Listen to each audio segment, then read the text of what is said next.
चलो ठीक है। चलो बेटा, हम लोग बात कर लिए थे बीकॉम सेकेंड ईयर में पेपर नंबर 1, पेपर नंबर 2 पर। पेपर नंबर 1 हमारा था कॉस्टिंग का, पेपर नंबर 2 था हमारा बिजनेस स्टैटिक्स का। आज हम लोग डिस्कस करेंगे अपने पेपर नंबर 3 में, जो पेपर हमारा किसका है, ऑडिटिंग का। तो आज हम लोग बात करेंगे ऑडिटिंग में क्या क्या पूछा जाने वाला है। ठीक है, तो आते हैं हम लोग आज बात करते हैं पेपर नंबर 3 पर। ठीक है, तो सब लोग स्टार्ट करो और लिखो paper number 3, BCom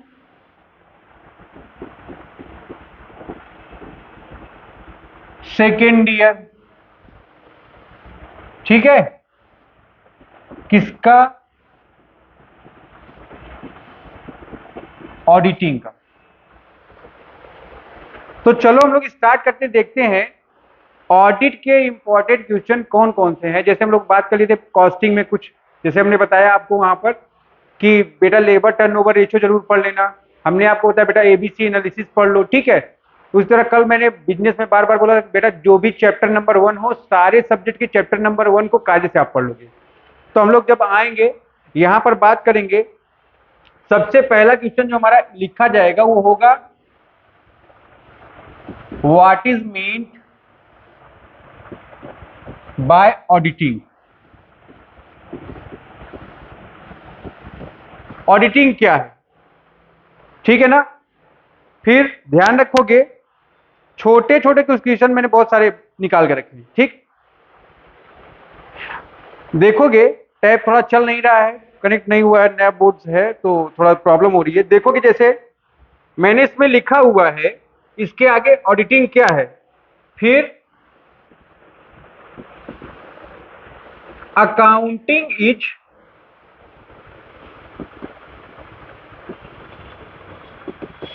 necessity where auditing is luxurious या लग्जरी फॉर द बिजनेस।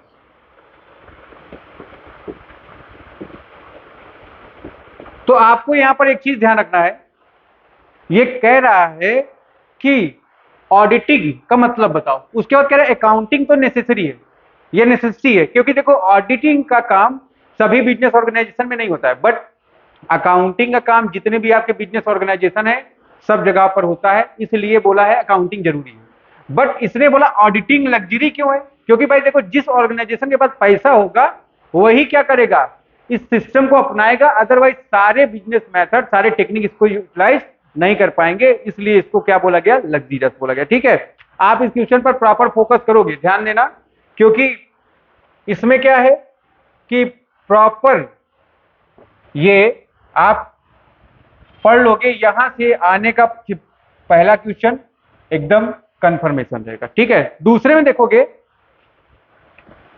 लिखोगे what is meant by valuation. बार बार जब मैं पेपर उठा के देखा तो वैल्यूएशन एंड वेरिफिकेशन भी लिख लो, इन दोनों को उसने बार बार पूछा हुआ है कि वैल्यूएशन और वेरिफिकेशन क्या है। ठीक है, या what is mean bye valuation and verification of assets. ठीक है, तो वैल्यूएशन मतलब क्या है, उसका एक्चुअल वैल्यू क्या है प्रेजेंट टाइम में, चाहे वो मार्केट वैल्यू हो चाहे फेस वैल्यू हो, उसके बारे में फाइंड आउट करना। बट ध्यान रखोगे वेरिफिकेशन का मतलब वेरीफाई करोगे कि एक्चुअल ओनरशिप किसके पास है। ठीक है, तो इसको भी आप कायदे से पढ़ेंगे। फिर इसको आगे बढ़ा लो थोड़ा, लिखोगे how would you verify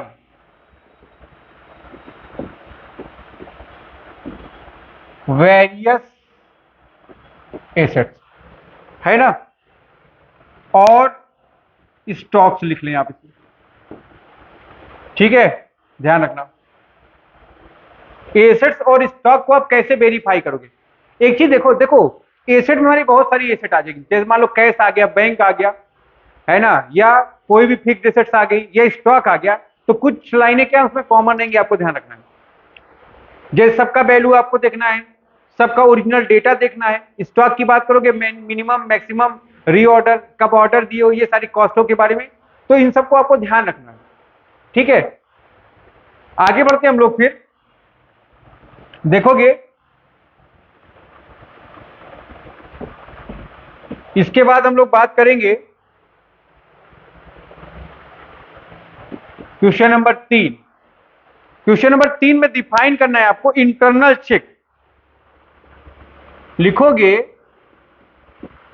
what is meant by internal check या इंटरनल चेकिंग।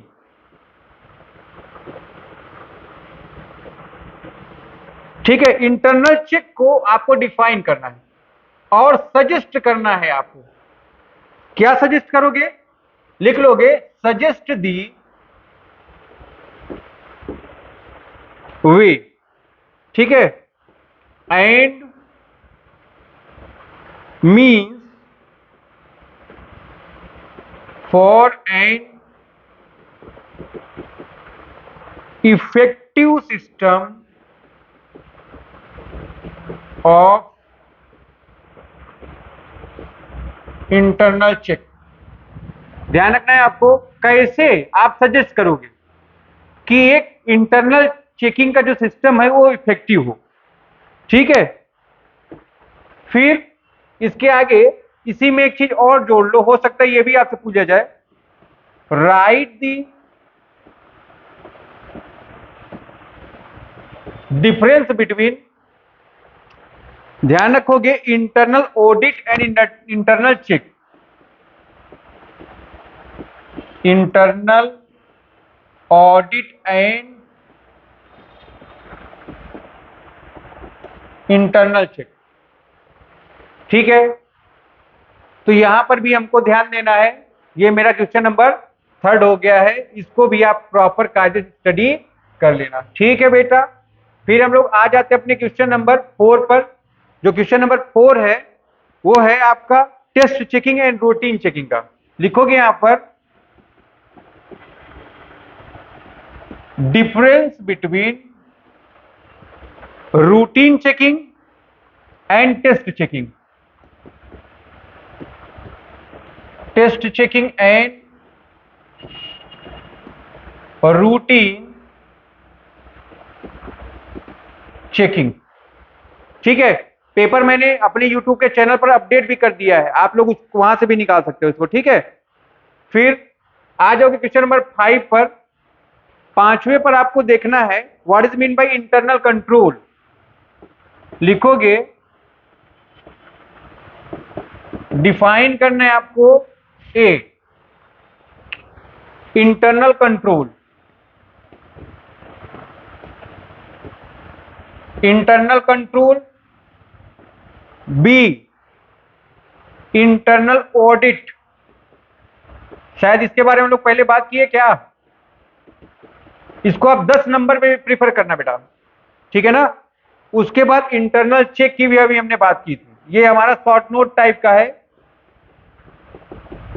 तो इसको देख लेना सब लोग। ठीक,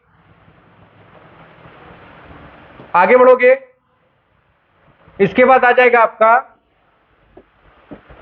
क्वेश्चन नंबर 6। आ जाओ क्वेश्चन नंबर 6 में ऑडिटर। लिखोगे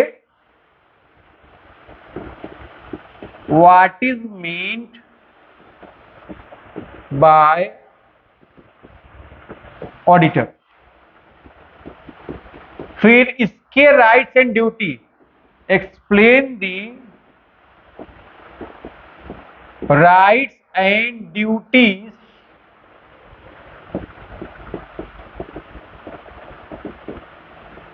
ऑफ ऑडिटर। ऑडिटर के क्या राइट्स एंड ड्यूटीज हैं। ठीक है, यहीं पर इसके क्वालिफिकेशन की भी बात कर सकते हो आप, क्वालिफिकेशन एंड डिसक्वालिफिकेशन की भी बात कर सकते हो। डिसक्वालिफिकेशन, ठीक है, कौन किसके अंदर ये योग्यता है कि वो ऑडिटर बन सकता है और किसके अंदर ये योग्यता नहीं है, इन सब चीजों को भी आप यहां पर चेक कर सकते हो। ठीक है, एक क्वेश्चन हो सकता है, मान लो पेपर को उसको और आसान और लेंदी बनाना होगा तो क्या कर लेगा, वो पूछेगा what is mean bye audit. Audit से आप क्या समझते हैं, and explain the various types of audit. जो अलग अलग तरह की ऑडिट है, इंटरनल ऑडिट, एक्सटर्नल, जितनी भी ऑडिटिंग है आप यहां पर पूरा प्रॉपर नोट कर सकते हो, ध्यान रखना इसको। आगे बढ़ोगे देखोगे इसके बाद एक क्वेश्चन है, मैंने क्वालिफिकेशन ऑडिटर की यहीं ऐड करा दिया है। ठीक है, ऑडिट रिपोर्ट से एक क्वेश्चन जरूर बनता है, ध्यान रखना। यहां पर लिखो आप what is mean bye audit report, what is, ये ध्यान रखना बेटा, मोस्ट इंपॉर्टेंट क्वेश्चन है, यहां से क्वेश्चन बन जाएगा आपका। ठीक है, what is mean bye auditor report. Auditor report से आप क्या समझते हो, फिर एक्सप्लेन दी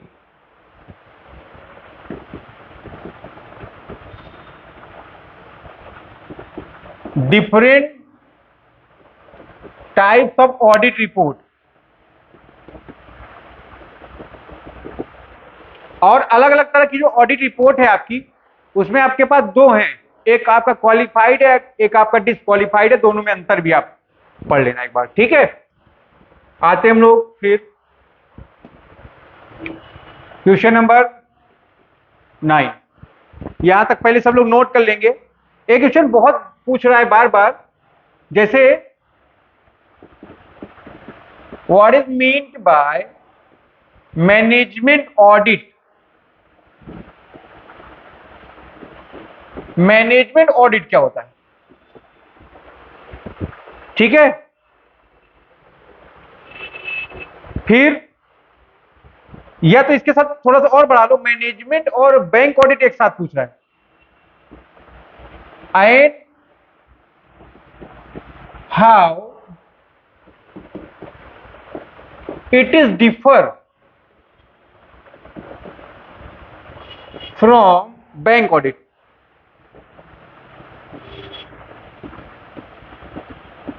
ठीक है बेटा,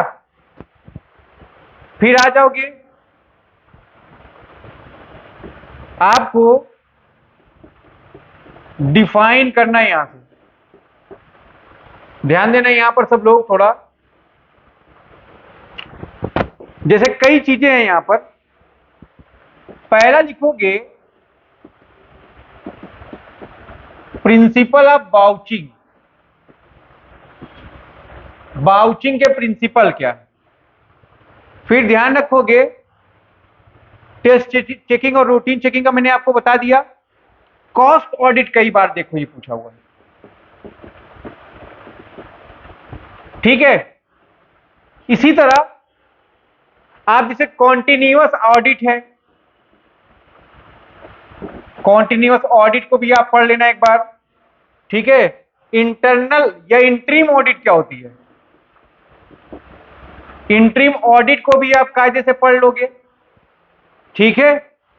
फिर अच्छा, इतना आप प्रॉपर चाहो बेटा पढ़ लो, ठीक है। इतनी चीजों को आप पढ़ने की कोशिश करोगे, एक साथ ध्यान रखो, ठीक है। आप इतना प्रॉपर कायदे से पढ़ोगे। अच्छा, कुछ चीजों को आप कॉमन बना लो, जैसे अगर आप एसेट को वेरीफाई करा रहे हो या वैल्यूएट करा रहे हो कि हर टाइप की एसेट, अब मान लो हो सकता है वो केवल एसेट में नाम बदल दे, ठीक है ना, बहुत करेगा वो क्या कर सकता है, नाम बदल देगा। बाकी सारी चीजें क्या होंगी, कॉमन ही होंगी। वो पॉइंट को आप कॉमन बना लो और उसको वहां पर लिखो, ठीक है। इन सभी चीजों का आपको ध्यान रखना है, ठीक है।